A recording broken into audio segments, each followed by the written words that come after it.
నమస్తే, welcome to our YouTube channel world of BCA.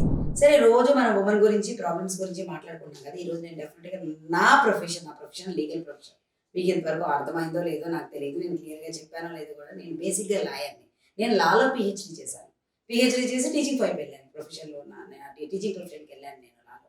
So నేను legal academician అని పెడతాను చూడండి, కావాలంటే నా ఇన్స్టాలో లీగల్ అకాడమిషియన్ అని ఉంటుంది, ఫ్రీలాన్స్ లీగల్ అకాడమిషియన్ అని. నాకు 18 years టీచింగ్లో ఎక్స్పీరియన్స్ ఉంది, లా టీచింగ్లో. దాని తర్వాత నేను ఇట్లా వచ్చాను యూట్యూబ్స్ చేయాలి అని. నా టీచింగ్స్ కేవలం కొంతవరకే చేరుతున్నాయి, ఇంకా కొంచెం దూరం చేరాలి, ఉపయోగపడాలి, మన లాంగ్వేజ్లో ఉపయోగపడాలి, తెలుగు లాంగ్వేజ్లో. అలా కాకుండా టీచింగ్ చేసేటప్పుడు మాకు కొన్ని కన్స్ట్రెంట్స్ ఉంటాయి, కంపల్సరీ మేము ఇంగ్లీష్లో టీచ్ చేయాలని ఉంటుంది. అలా ఉంటుంది. అక్కడ కూడా స్టూడెంట్స్ కూడా కొంత ఇబ్బంది పడుతున్నట్టుగా అనిపించింది నాకు.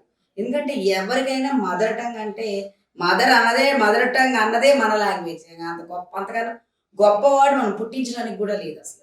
సో మన లాంగ్వేజ్లో మనకు చెప్పినంత బాగా ఎక్కినంతగా వేరే విధంగా ఎక్కదు. సో అప్పుడప్పుడు నేను అనుకుంటూ ఉంటాను స్టూడెంట్స్ని హ్యాండిల్ చేసేప్పుడు, అయ్యో దే ఆర్ మిస్సింగ్ సంథింగ్ కదా.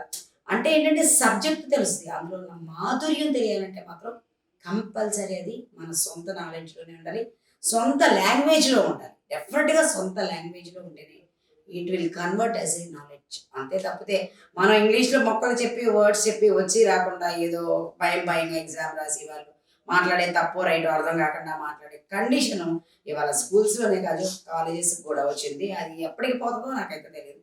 డెఫినెట్గా అది మాత్రం పోవాలి. ఎవరైనా సరే మన మదర్ టంగ్లో ఓపెన్గా ధైర్యంగా మాట్లాడుకునే ఇది ఎప్పుడు వస్తుందో నిజమైన ఫ్రీడమ్ అనమాట. అది ఒక టైపు ఫ్రీడమ్ వచ్చినట్టు మనకి. అది ఎలా అంటే లాంగ్వేజ్ ఇష్యూలు, మనం అనుకున్నవన్నీ అర్థం చేసుకోగలుగుతున్నాం, మనం చేసేవన్నీ చేయగలుగుతున్నాము, మనం ఎలా అనుకోగలుగుతాం, యాజ్ ఇట్ ఈస్గా అలా అర్థం చేసుకోగలుగుతున్నాం. అదే కదా మదర్ టంగ్లో చెప్తే అందుకే కదా అర్థం అవుతాయి. పోట్లాట్లైనా అందుకే వస్తున్నాయి, గొడవలైనా అందుకే వస్తున్నాయి. అర్థం రాని లాంగ్వేజ్లో రాదు. ఒకరు ఇంగ్లీష్లో ఒకరు తెలుగులో మాట్లాడుతుంటే ఎటు బస్సులో గొడవ రాదు, గుర్తుపెట్టుకోండి మీరు.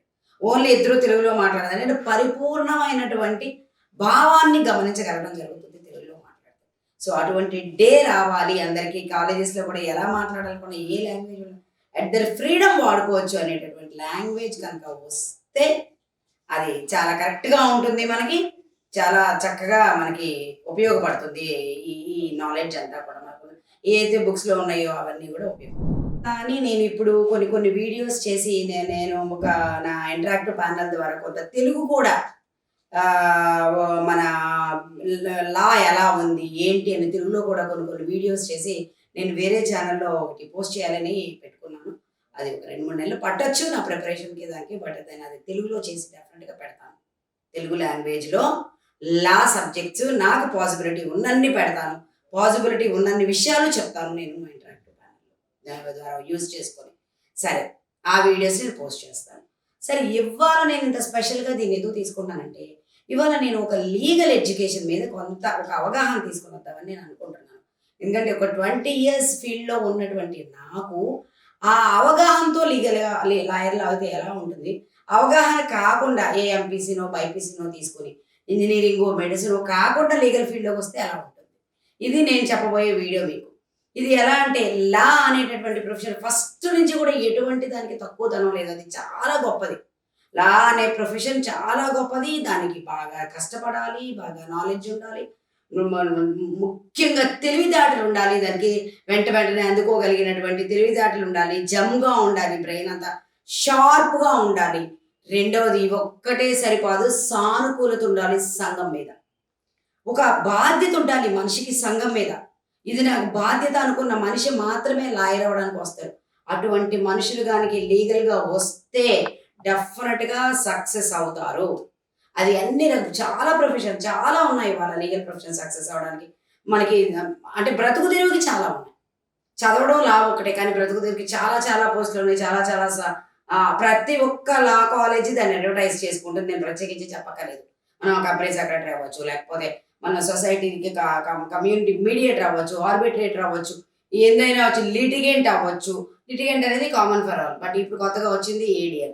రేపొద్దున ఒక 10 years పాటు ఇక్కడ ఈ మన భారతదేశంలో ఉన్నటువంటి మన అన్ని శిక్షాస్మృతుల్లో మనకి బాగా వచ్చేటటువంటిది మీడియేషన్. అవన్నీ కూడా బాగా వస్తాయి. కొన్ని వాటికి ఇంప్లిమెంట్ కావు, ఇంప్లిమెంట్ కానివి మాత్రమే లిటిగేషన్కి వెళ్తే రిమైనింగ్. దీని గురించి ఇంకో వీడియో చేసుకుంటాం. అయితే ఏంటంటే ఇప్పుడు మనం చెప్పేది ఇప్పుడు లా అసలు ఏంటి, ఎందుకు అవసరం అని లాలో ఒక మ్యాక్సిమం ఉంటుందండి. అంటే ignorance of law not excusable అని. అంటే ఏంటంటే లా తెలియకపోవడం అనేది క్షమార్హం కాదు అని. ఆ విషయాన్ని మనం థర్డ్ క్లాస్‌లో, ఫోర్త్ క్లాస్‌లో ఒక వర్డ్‌గా పెడతారు సోషల్ స్టడీస్‌లో.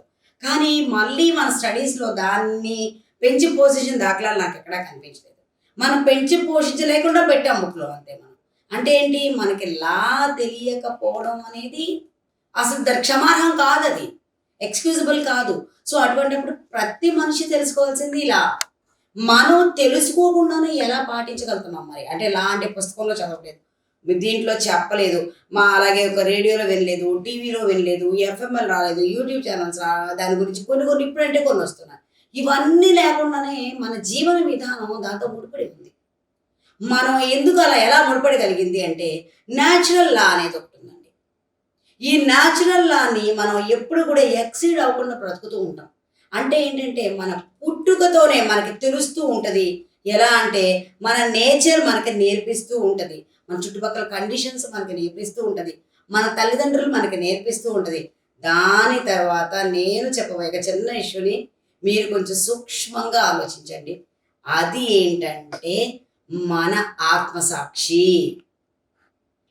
ఇది కూడా ఎప్పుడూ కూడా అది ఎక్కడి నుంచి వస్తుంది? ఈ జ్ఞానం, ఈ ఆత్మసాక్షి ఎక్కడి నుంచి వస్తున్నాడు అనేది మన ఎవ్వరికీ తెలియని రహస్యం. చూడండి మనం ఎక్కడైనా సరే మనం చేసే తప్పులు కొన్ని మనకి చిన్నప్పటి నుంచే తెలుసు. సపోజ్ మన కల్చర్ ఏంటి చెప్పండి? మన చిన్నప్పుడు తల్లిదండ్రులు irrespective of anything caste, creed అన్ని అది వదిలేసేయండి అసలు. పూర్, రిచ్ అనే తేడా కూడా లేకుండా చెప్పేది ఒక మాట ఉంటుంది పేరెంట్స్. అదేంటంటే అబద్ధం ఆడమాకరా. వాళ్ళు ఒకవేళ అబద్ధం ఆడినా సరే పిల్లల్ని అబద్ధం ఆడడానికి పేరెంట్స్ ఒప్పుకోరు.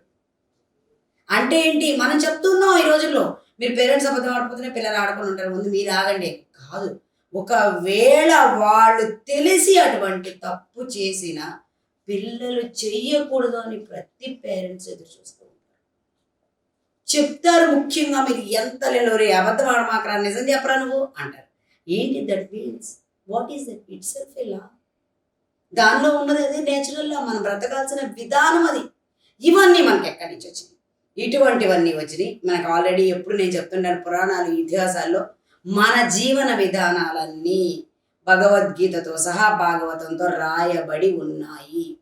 మన జీవన విధానం ఎలా బతకాలి, చిన్నప్పుడు మనం ఎలా అల్లరి చేస్తాం, పెద్ద అయ్యాక ఎలా ఉంటాం, చిన్నప్పుడు ఎలా యశోద కృష్ణులు చూసి నేర్చుకుంటాం, తల్లి ఎలా డాలించాలి కొడుకుని ఆ అమ్మని చూసి నేర్చుకుంటాం, కొడుకు తల్లి ద్వారా అటువంటివే పొందాలి కూడా అమ్మని చూసి నేర్చుకుంటాం. ఇవన్నీ మనకు రాసి పెట్టేసుకున్నాయి మన జీవన విధానం. ఎస్పెషల్లీ మన హైందవ దీంట్లో రాసి పెట్టేసుకున్నాం. ఈ కంట్రీలో భారతదేశంలో మనం అవన్నీ నేర్చుకుంటూ ఆ విధంగా యాజిటీస్గా నడిచేస్తే సరిపోతుంది. అదే న్యాచురల్ రా. సో ఇది తెలుసుకున్న మనకి మనం ఎప్పుడైతే పుస్తకం చదువుకుంటామో దాన్ని దీనిలో ఇంటర్ప్రెట్ చేసుకుంటే చాలు. నేను ఒక చిన్న ఎగ్జాంపుల్ చెప్తాను. మొన్న ఒకసారి చెప్పాను పొరపాటు ఏంటి, అబద్ధం ఏంటి. ఎప్పుడైనా సరే మిస్టేక్, పొరపాటు కొంత ఎక్స్క్యూజబుల్ అవుతుంది. లాలో అయినా సరే మీరు ఎందులో అయినా చూడండి, భారత శిక్షాస్మృతిలో కూడా అంతే. మిస్టేక్ ఎప్పుడు కొంత excusable. But intentional mistake is wrong. నువ్వు కావాలని మిస్టేక్ చేస్తున్నట్టు నటిస్తే అది రాంగ్. నువ్వు కావాలని మిస్టేక్ తెలిసి చేస్తే అది రాంగ్. నీ ఇంటెన్షన్ని, లోపలున్న నీ యొక్క భావాన్ని సైతం పట్టుకుని నువ్వు ఏ విధంగా యాక్షన్ చేస్తావు తెలిసి ఆ విధమైనటువంటి పనిష్మెంట్లు ఇచ్చేటటువంటి గొప్ప శాస్త్రం శిక్షాస్మృతులు. మన భారతీయ శిక్షాస్మృతులు అంత గొప్ప శాస్త్రం అవన్నీ. అలాగే ఇంకా కొన్ని యాక్ట్స్ గురించి నెక్స్ట్ ఎపిసోడ్లో నేను చెప్తూ ఉంటాను. ఈ episode especially for the importance of the legal education.